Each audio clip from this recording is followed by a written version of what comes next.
ꯉꯁꯥꯏꯒꯤ ꯁꯔꯀꯥꯔ ꯑꯃ ꯀꯥꯏꯔꯛꯄ ꯌꯥꯕꯒꯤ ꯐꯤꯕꯝꯒꯁꯨ ꯁꯨꯝ ꯂꯩꯔꯛꯄ ꯍꯥꯏꯇꯥꯔꯦꯀꯣ ꯉꯁꯥꯏꯒꯤ ꯄꯣꯂꯤꯇꯤꯀꯦꯜ ꯀꯩꯅꯣꯁꯤꯗ ꯁꯔꯀꯥꯔ ꯁꯦꯝꯕꯗꯗꯤ ꯆꯤꯡꯒꯤ MLAꯁꯨ MLA ꯀꯨꯟꯁꯨ ꯂꯩꯔꯦ ꯍꯥꯏꯅꯁꯨ ꯈꯜꯂꯗꯤ ꯊꯥꯡꯃꯩꯁꯦꯡꯕꯒꯤ 13 ꯈꯛꯇ ꯂꯩꯒꯗꯕꯅꯤ ꯀꯨꯟ ꯂꯩꯔꯦꯀꯣ ꯀꯨꯟꯁꯤꯒꯤ ꯁꯤꯗꯒꯤ ꯂꯥꯛꯏꯕ MLA ꯈꯔꯒ ꯚꯦꯂꯤꯗꯒꯤ ꯂꯥꯛꯏꯕ MLA ꯈꯔꯒ ꯃꯈꯣꯏꯁꯤ ꯄꯨꯜꯂꯒ ꯁꯔꯀꯥꯔ ꯁꯦꯝꯃꯤꯕꯅꯦ ꯍꯥꯏꯔꯤꯕ ꯃꯤꯅꯤꯃꯝ 38ꯁꯤ ꯑꯣꯏꯔꯒ ꯀꯣ ꯑꯗꯨ 38ꯗꯣ ꯒꯤ ꯃꯅꯨꯡꯁꯤꯗ ꯀꯔꯤꯒꯨꯝꯕ ꯆꯤꯐ ꯃꯤꯅꯤꯁꯇꯔ ꯑꯣꯏꯔꯤꯕ ꯅꯨꯄꯥ ꯑꯁꯤꯅ ꯀꯩꯅꯣ ꯇꯧꯗꯅ ꯍꯧꯖꯤꯛꯀꯤ ꯃꯁꯤ ꯇꯧꯗꯕ ꯌꯥꯗꯦ ꯍꯥꯏꯅ ꯇꯧꯔꯨꯕ ꯃꯇꯝꯗ ꯁꯔꯀꯥꯔ ꯀꯥꯏꯕ ꯌꯥꯕꯒꯤ ꯐꯤꯕꯝ ꯂꯩ ꯍꯥꯏꯔꯤꯕ ꯀꯔꯤꯅ ꯍꯥꯏꯗ ꯆꯤꯡꯒꯤ ꯂꯥꯛꯏꯕ MLAꯁꯤꯡꯁꯦ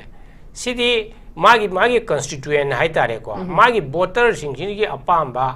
मखोइना वोट पीरगा कारकपनिना मखोइगी मखोइनी यानिंगदबा वोट करिगमा थबा अमा तौरगा मा मतुंगदा वोट लेपदा काररोयसि खांगिबनि हरिबा अदुना मसिगी कैनोसिदा मसि कैनो तौबा कंसेंसस ओइबा यानाबा अमा मसागी अखोइ मनोंगदा अंडरस्टैंडिंग अमा तौरगा मसि गिव एंड टेक की मोंगदा यानाबा अमा तौरगा तौबु नत्रदि मसिदा मणिपुर गवर्नमेंट हजिकी कांग्रेस के लेबा सरकार दसु 2013 दगिना 17 हो लेरमी मसे डिसीजन लौबा ngidre अदि मतुंगदा लाइबा 17 दगी लाइबा बीजेपी की सरकार 2025 के अप्रैल कनो फावरा फेब्रुवारी फावरा लेरमसे जु मोय decision अमता लौबा ngamde Hariba high court के ऑर्डर लाकोदसु मखोइना हाइरमिसे अखोइ मतम खरा पिबियु हाइबे वानेबा डिसीजन जु पाक लौबा ngamoi लोग मसी यामना डेलिकेट होइबा हाइतारेको अदा मसीदा करम कांदा मसी डिसीजन लौबा ngamgadaगे करम कांदा रिकमेंडेशन तौबा यागदागे अदा अमना अमबो अयत पसे हेक लेद्र मतमददि ngamgani हरिबा अदा ख्वाइ मरु ओरदि मखोइना सेंटर ना हाइरिसे मणिपुर गवर्नमेंट की रिकमेंडेशन हाना थारक दरकार लई सर्वे की रिपोर्ट तुगा मदुई मतुंगदा रजिस्ट्रार जनरल ऑफ सेंसस ना मदु अमु याबा ताई अदुई मथंगदा national commission for scheduled tribe ना अमु याबा ताई अदुगी मतुंगदा पार्लियामेंट ना एक ओलगा मसेगी बिल हम पास तौदुरी नेरिबा अदा क्वाइदगी स्टक अप तौ लैसिदा अहामगी फर्स्ट स्टेप से मसिदा ngसेगी चिंगी MLA सिंग यारोय असि खंगबनिना तमगी MLA सिंग सु मसिगी इशू से खनबई महुता नाकंदा जुम थाइदोक्तन थमने हरिबा सही से 32 सुरे दनो थाइदोनि से हौजिक सु जुम खंबदा अनौ सरकार म लाजु थाइदोक्तन थमनी अदो हौजिकी चुरामनी होना तालिबा दाबी ST DCM ना तालिबा से या मरम चाइ केनो तौई अदो मूवमेंट से जुम चथबा कछु थोदोन काइदे अदुबो आइना मखोइदा मु हाइनिंगबा मना मसिगी डिसीजन से लरपसिदा अतोपा साइड की CSO सिंगसिना मसि येतनाबा मखोइगा अंडरस्टैंडिंग अमा लेननाबा एकोइ कनो तौ मतमना नखोइगी इंटरेस्ट सोओइ हाइबगी अदुगुंबगी मेकानिजम अमा एखोइना पुथोकपा ngमगदि हाइ मियोइ बासे येलैसे मागी इंटरेस्ट सोकने हाइबगी एप्रिहेंशन हाइदा अकीबदु दगिने हरिबा मागी अतोपा मिगी इंटरेस्ट से कयाम भाव सेक्रीफाइस तौबा यागे कयाम भाव प्रोटेक्ट तौबा यागे हाइसे गिव एंड टेक ngसै वारी सानरगा लोइना अदुम थबक खुदिमोक्सि तौबंतनी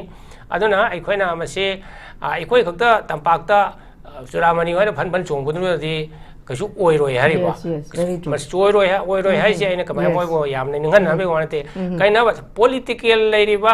पावर स्ट्रक्चर से मसे लाकपदा सिंगी MLA सिंगी नागागी ओइगो कुकीगी ओरो मखोइगी सपोर्ट चंगे हरिबा मखोइगी सपोर्ट याउद्रगदि मखोइना हेक विथड्रॉ तौगे सरकार रो अदुम केनगदुरिने हरिबा मदु केनिंगदबनिना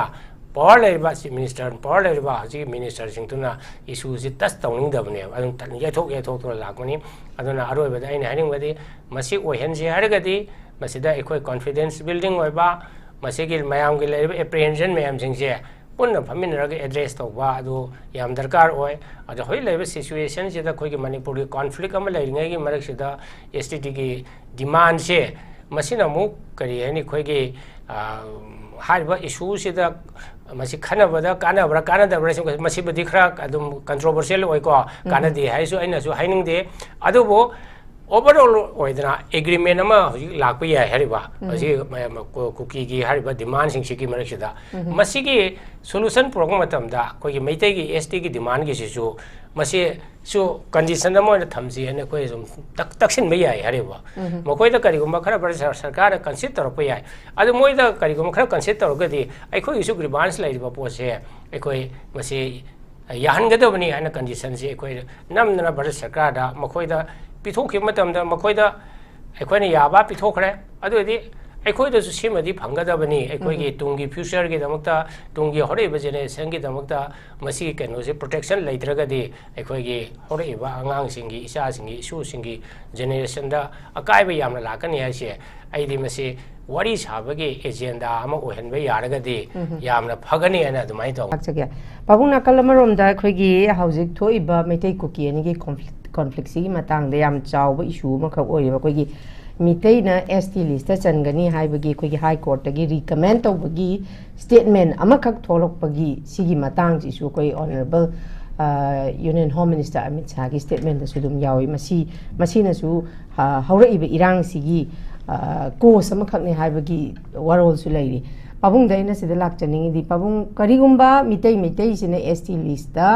चनगिबा तारगदि तोंगान तोंगान बा कोई खुंदा लेतामिनरिबा कोई तोंगान तोंगान बा proof Singhji अखोइने ST list चनगिबदा reaction मखोइदा मांगजबा पाबुंसी करी कमाइन थंबे बाबू हजिके खोगे मैतैना एसटी लिस्ट यावबजे मणिपुर लेबा हाना शेड्यूल ट्राइब चलेबा कांबू खुदिंगमंगना तुम यानिंगदे ओपोज तौनो लाए मसे स्पेयर हेड तौबा मसे मपुंग भाना ओपोज तौबसे अछुम मैदना all tribal students union Manipur है नमा लई हजिकि के आइता तागिद्रे हजिकि ट्राइबल सॉलिडरिटी मास हैना 3 मे 2023 की दा इरांग लाखिबगी दा मसिदा हारिबा कनोसी रैली तौबसे सॉलिडरिटी मार्च है मधुगे रैली तौबसे अमना मसे असुंगी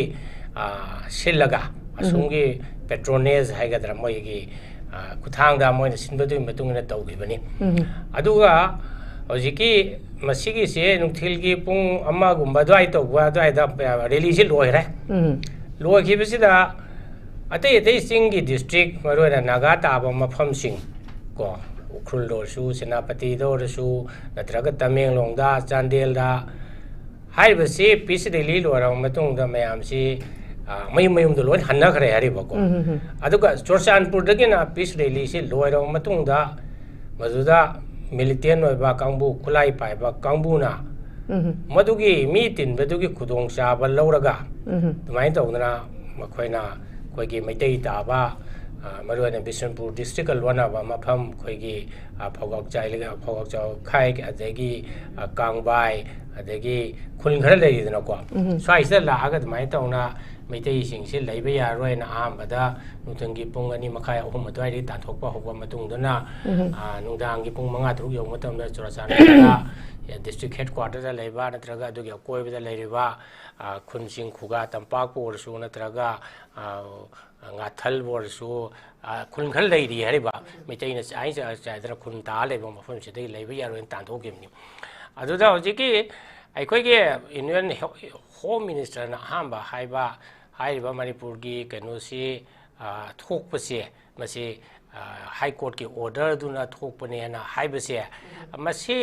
मक्ति ओइदि ओइरोय कइनादा मयामना हंगबा याबदा अतोप हिलगे डिस्ट्रिक्ट थोक्त्रगा चोरचानपुरदा थोइसे करिगिनो हाइना हंगबा यायबा सिगी मतंगजिदा हानगे चीफ जस्टिस ओरंबा मणिपुर हाई कोर्ट की चीफ जस्टिस सुना इंटरव्यू पियु मतमदा मा हाइरिसि अखोइसे मईसे कनो होबा याबगे मौंग दौना गन पाउडर गुमसे ऑलरेडी हाना पई लेरबने हरिबा अदुगा हाइरिबा रैली हाई कोर्ट की ऑर्डर से लाइव रैली से मैं खेत खी वाने अदुमाय तौर मान चंगदमना is just like a powder keg क्राइ इंग्लिश वही मसीबको मधु ट्रिगर तौबदो हजिक हाई कोर्ट की ऑर्डर दुनो हाई अदुगा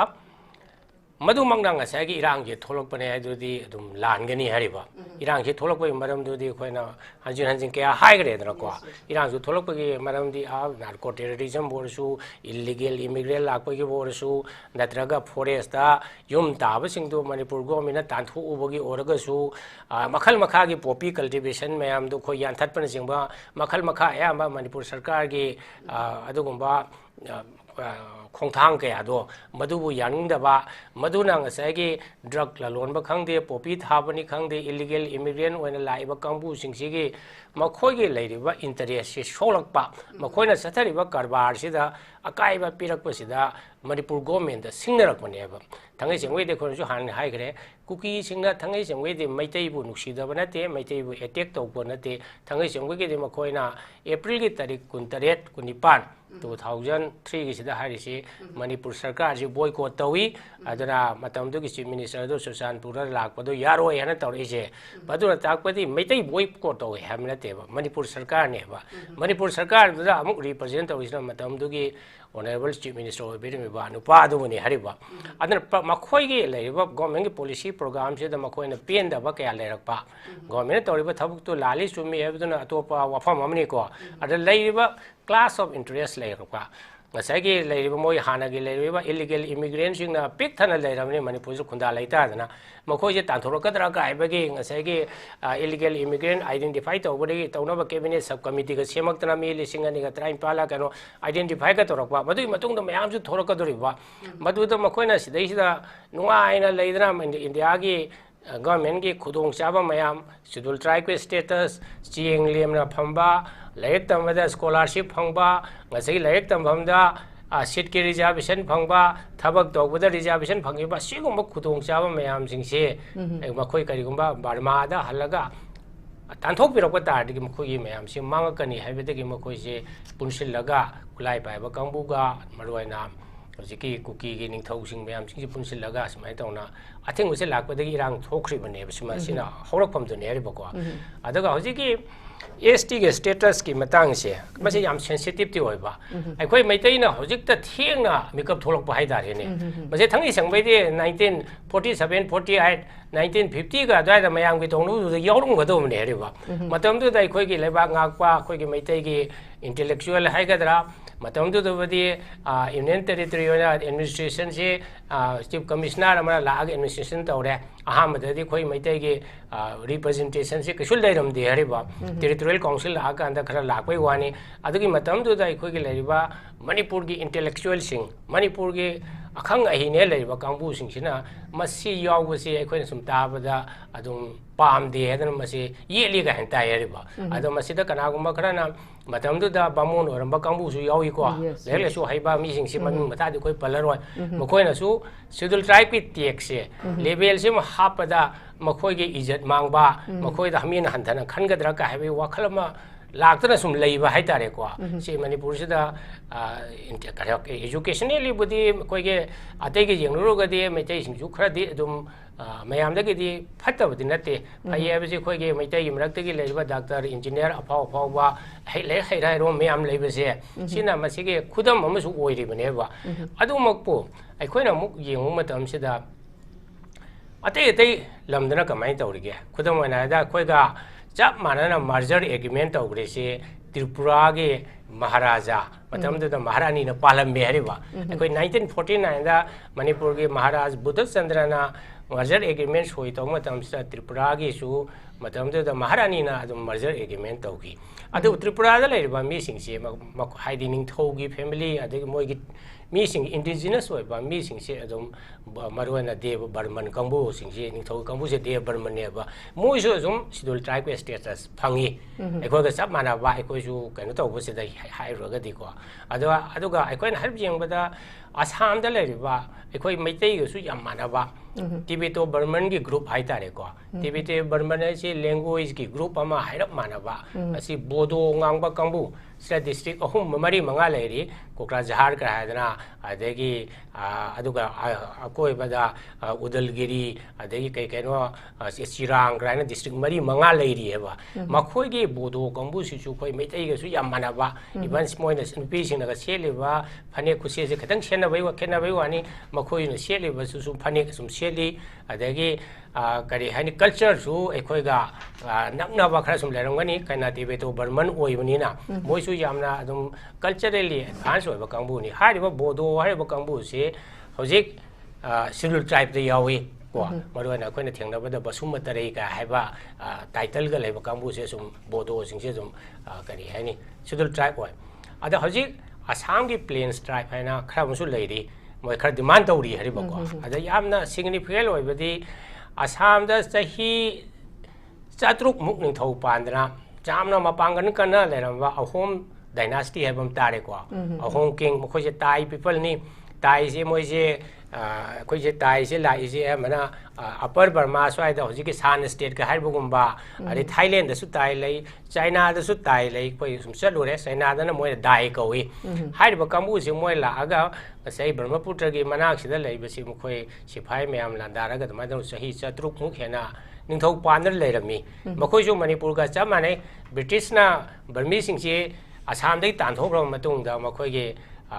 लेबाक निथौगे कनो से 1826 दा मणिपुर की लोइब दमानो चप मानना लोइ हेना दमाय लई हेरिबा मखोयसु होजिक अहोम सिंगसिसु असै शेड्यूल ट्राइब के मनुंगदा हापियु मखोयसु होजिक मैतै दोंनो ओबीसी ओने लई हेरिबको अदा मोइसु सुम डिमांड तौरी अदो मसी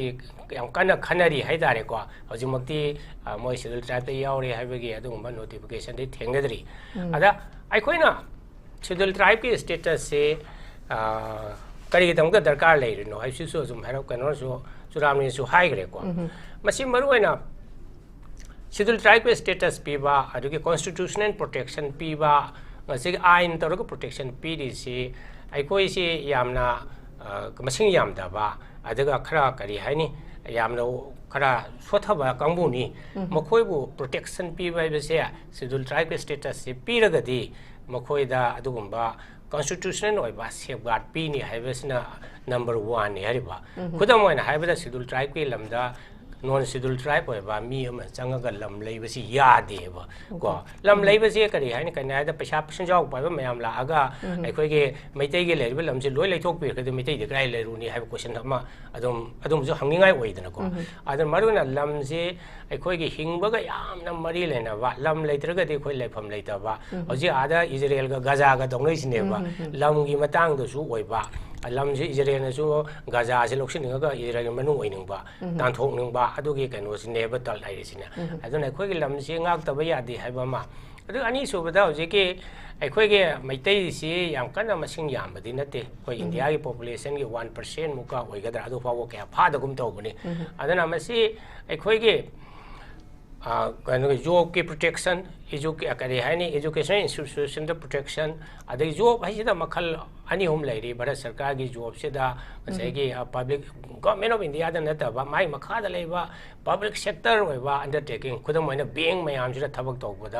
चंबगी खुदचाब अदगी इंडिया गवर्नमेंट की Indian oil corporation ONGC GAIL NTPC खंगे NHPC कहीं भारत सरकार की रिजर्वेशन पॉलिसी से लोन इले रिजर्वेशन की खुदचाब लेरगदी अमुक हेना मैतैसिंगना मयाम कम्पीट तौबदा खितंग हेना खुदचागद्रा अदुमाय तौना एजुकेशन इंस्टीट्यूशन मिंग चनबा स्कॉलरशिप फंगबा मैतैसे थंगै संबगेदि हौजिक लेरिबसे याम सोथरबा लो मोगे खोइ मैतैगी इनकम से अं खमदा पार कैपिटा इनकम का से याम सोलबा इंडिया मनुंग ख्वाइदगी पार कैपिटा इनकम नेमबसे बिहार अमसुंग मणिपुर ओइनेबा लुपा लाख अम योगबु नते चही मथा अदर लाख अमा कराइसिसु करी इनाखुम मीसिंगी पैसा यावरगा एवरेज पुथोकपदा लाख अमा हारिबनी थांगैसिंगना मीडियन इनकम मैनम लेबको मीडियन एंगरदी करी है मदु इनकम दिलपा लिसिंग यांखै बो यौरमोय हारिबा यामना सोथना लेबा यामना इकोनॉमिकली फत्तबा अदुगुंबा कनोनी अदुना मैकै खुदिमक्तगी येंगुबदा हिस्टोरिकली येंगुरगदि ब्रिटिश की इबा literature ma'am सिंगसेदि मफम खुदिंगदा अखोइसे Meitei tribe assume ई लाकपनि हारिबा मसे रिकॉर्ड लेबनी अदा अखोइगे कनोसिदा खजितंग असोइबा मा यावगिबा हाइतारेको अखोइना हाइगदबदे हायौदबसे 1948 49 हजिकि चंगो मतमसिदा अखोइ यावगदबनि अखोइना मसिगे वॉइस अमा मसी अखोइना थोखिदबसे मसीगी अखोइगी मदुगी कनोदुनेबा मदुगी करी हाइने अखोइ पनिशमेंट हाइगदरा मदुगी खुदोंग डिसएडवांटेज हाइगदरा अखोइ खुदिंगमोना हजिक फेस तौरिसे अदुना मसी यामनादि सेंसिटिव ओय अदुबो अखोइदा मैतैदा शेड्यूल ट्राइब स्टेटस पीरगा हजिक लेबा शेड्यूल ट्राइब स्टेटस लेबा मीसिंगदा मखोइदा सोकदबो करिसु लेते मधु ऑल इंडिया की होना कंपटीशन लाकदोने को मणिपुर की मनुंग सिदा ट्राइब के मनुंग सिदा ट्राइब चिंग लेबा ट्राइब तो की रिजर्वेशन सम हाने की तो थंबिरगा मखोई की इंटरेस्ट तो करीमता सुअंद बिर थंब याय रेवा विदिन मणिपुर अदुग मपानददी होजि लेजिसे अखोइना याम एडवांस होइबा मसिंगसु यामबा अखोइना आईएस थाबा खंगदे अमल तौदा मैक्सिमम कदो हांदी करी हांदी सीट लौरिबा मैक्सिमम क्वालिफाई तौरिसिदी राजस्थान दा लेबा मीना ट्राइब्स नेबा से आईएस दा ट्राइबल गिने तरा यौरें खलसेबा सही मदा सिगे मनुंग सिदा तरुक तरियति मीना लौनी हरिबा अदना मैतैना सिडुल ट्राइब चा कनो ओइरगा कंपीट तौरुदुसि आ मीना सिंगदुगनेबा खोइगी मणिपुर लेबा ट्राइबल सिंग सुसु याउनी यागुबदी हेना चावबा लौरिबा कंबु सिंगदुग खोइ कनो तो कंपीट तौगदबने हरिबा अदना मसे मिसअंडरस्टैंडिंग लेबा यामना पुक्चेन पिकपगी मोंगनि करे हाइने खोइगी चिंगी लेबे सिन इनाउसिंगना सुमाइ दौना मैतैना कनो तौबदा मसे येटकने येलबसे अदो अदुबो येटके हरगसु यामना कॉन्स्टिट्यूशनल ओइबा मोंगदा डेमोक्रेटिक ओइबा मोंगदा मखोइ हाइफम थोबदो हाइहरबा हेक्ता करी हन वायलेंस तौबा स्ट्रीट त कनो तौबा कॉन्स्टिट्यूशन ओइदबा लंबीदुदी मसे तफम थोकते अदुना खोइ नुक्सी चानना लेमिनबा तारगदे एकोइ अमबो रेस्पेक्ट तौबा अमना हाइबसु करी लेगे जे खनबा एकोइनि यादे हेदने हेक्ता करी हन ngakchau thekpa तारगदे एकोइ से पीस एंड हार्मोनी लेबदा याम कया मसे कंडूसिव ओइदे हैना आया हामि राउंड से समाय थमजगे चथजबोइना पाबुंग लाक्सगे पाबुंग नाकल अमरोमदा खोइ हंदक थोइबा कॉन्फ्लिक्ट सिदनि गिनिको अयाम्बा खोइ मणिपुर हिस्ट्री जे खंगदबसे पाबुंग अदुके मतिंग खंगदेबा सिलेबस तसु यावदे खंगदे इवन हौजिक जे शेड्यूल ट्राइब लिस्ट चंदबदा कदाइबो योंना मांगजै चल्लगना करी कानै कायबसे पाबुंग सिबो आंगांग हौगलैबो आंगांसिंसे खंगदेबे अवेयर ओइदेबा अदुदा नतना अखोइगी तोंगान तोंगान बा असेंबली कॉन्स्टिट्यूशन दगी कार इबा अखोइगी रिप्रेजेंटेटिव हाइतारे मखोइ फौबा कॉन्स्टिट्यूशन से लोइन खंगो हाइबा नतेबा तंगाइ फदना खंगदबा यादबसे पाबुंग ओइ खंगदेबा खंगदबसिना मरम ओइरा कांदा हौजिकती थेंगबसु थेंगना एसटी दा चलहौदा तारगदी अखोइगी चारोन सुरोन सिंसे मांगबा तारे हाबदि हौजिक थबक फंगदबगी इशू न मरोन अमा अदुनि मथक्ता एसटी दा चंगिबा सिंसिना खुदोंग चाबसे मोइना लोइ लौबा इनकम टैक्स एग्जाम तौरिनि मोइगिदि खोइदि सोमदे इनकम टैक्स लौरिनि मांगजबैजे दुकि मतिक मांगजरिनेबा सिदा खंगदबैजे एवेल कनाम ओइदे आंगांगदगी करीदगी करादगी कुकी मैतै कॉन्फ्लिक्ट थोलकपसे नाखलरोमदा पाबुंग सिगी पॉजिटिव इंपैक्ट हारगदी मणिपुर की हिस्ट्री खरगा बुथिरे इबसिगी कॉन्फ्लिक्ट सिना मरम ओरगा केम खंगदेबा आंगांगमता आंगांगद नते इवन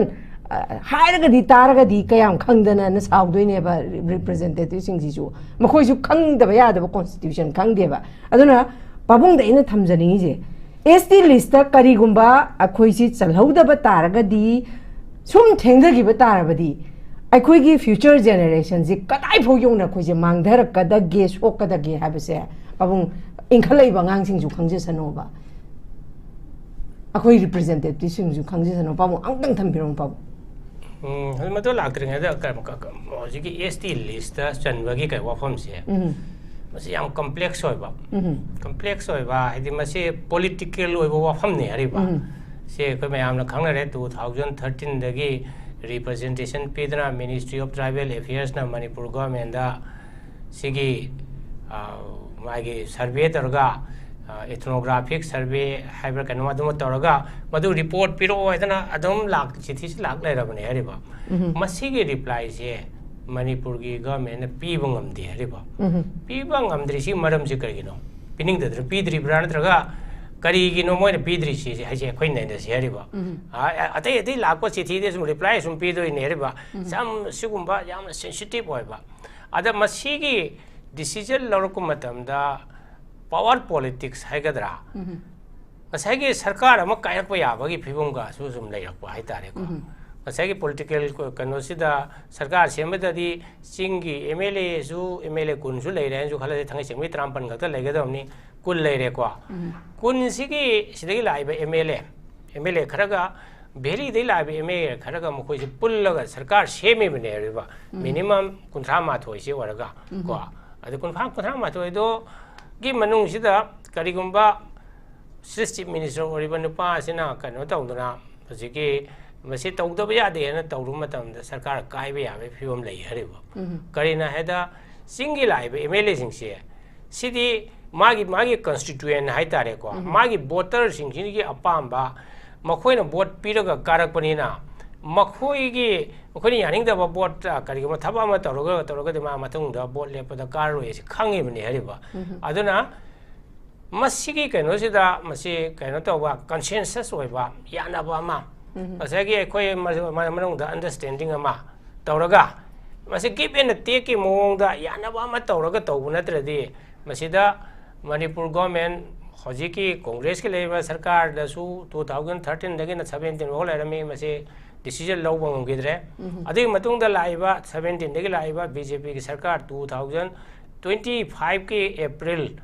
कनो फावरा फेब्रुवारी फावरा लेरमबसिसु मोय decision अमता लौबा ngamde Hariba high court के ऑर्डर लागोदसु मखोइना हाइरमिसे अखोय मतम खरा पिबियु हाइबे वानेबा डिसीजन सु पाक लौबा ngamoi लोग मसी यामना डेलिकेट होइबा हाइतारे को अदा मसीदा करम कांदा मसी डिसीजन लौबा ngamgadaगे करम कांदा रिकमेंडेशन तौबा यागदागे अदा अमना अमबो अयत पसे हेक लेद्र मतमदि ngamgani हरिबा अदा ख्वाइ मरु ओरदि मखोइना सेंटरना हाइरिसे मणिपुर गवर्नमेंट की रिकमेंडेशन हाना थारक दरकार लै सर्वे की रिपोर्टुगा मदुई मतुंगदा रजिस्ट्रार जनरल ऑफ सेंसस ना मदु अमुक याबा ताई अदुई मथंगदा national commission for scheduled tribe ना अमुक याबा ताई अदुगी मतुंगदा पार्लियामेंट ना एक ओलगा मसेगी बिल हम पास तौदुरी नेरिबा अदा क्वाइदगी स्टक अप तौलै सिदा अहामगी फर्स्ट स्टेप से मसिदा ngसेगी सिंगी एमएलए सिंग यारोय सि खंगबनिना तमगी एमएलए सिंग सु मसिगी इशू से खनबै महुता नाकंदा जुम थैदोक्तन थमबने हरिबा सही से 32 सुरे दरो थैदोनि से हौजिकसु सुमाइन खंबदा अनौ सरकार म लाजु थैदोक्तन थमनी अदो हौजिकी चुरामनी होना तालिबा दाबी एसटी डीसीएम ना तालिबा से या मरम चाइ केनो तौई अदो मूवमेंट से जुम चथबा कछु थोदोन काइदे अदुबो आइना मखोयदा हाइनिंगबा मना मसिगी डिसीजन से लरपसिदा अतोपा साइड की सीएसओ सिंगसिना मसि जेतनबा मखोयगा अंडरस्टैंडिंग अमा लेननबा एकोय कनो तौ मतमना नखोयगी इंटरेस्ट सोय हाइबगे अदुबगे मेकानिजम अमा अखोयना पुथोकप ngamagadi हाइ मियोय बासे येलैसे मागी इंटरेस्ट सोकने हाइबगे एप्रिहेंशन हाइदा अकीबदु दगिने हरिबा मागी अतोप मिगी इंटरेस्ट से कयाम भाव सैक्रिफाइस तौबा यागे कयाम भाव प्रोटेक्ट तौबा यागे हाइसे give and take ngasai wari sanaraga loina adum thaba khudimok se tawbotani aduna अखोयना मसे अखोय खक्ता तंपाक्ता चुरामनी होय फन फन चोंगबदुदी कछु ओइरोय हरिबा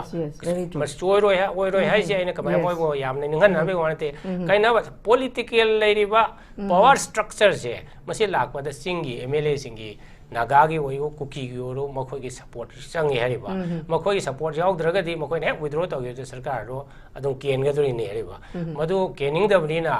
पावर लेरिबा चीफ मिनिस्टर पावर लेरिबा हजि मिनिस्टर सिंगतुना इशू जि टच तौनिंग दबने अदुम याथोक तो लाकमनी अदुना अरोयबदा आइना हाइनिंगबदी मसी ओहेनजे हरगदी मसिदा एखोय कॉन्फिडेंस बिल्डिंग ओइबा मसिगी मयामगी लेरिबा एप्रिहेंशन मयाम सिंगसे पुनः फमिनरग एड्रेस तौबा अदु याम दरकार ओय अदु होय लेबा सिचुएशन सिदा खोयगी मणिपुर की कॉन्फ्लिक्ट अमा लेरिङैगी मरकसिदा एसटीटी की डिमांड से मसिना मु करी हैनि खोयगी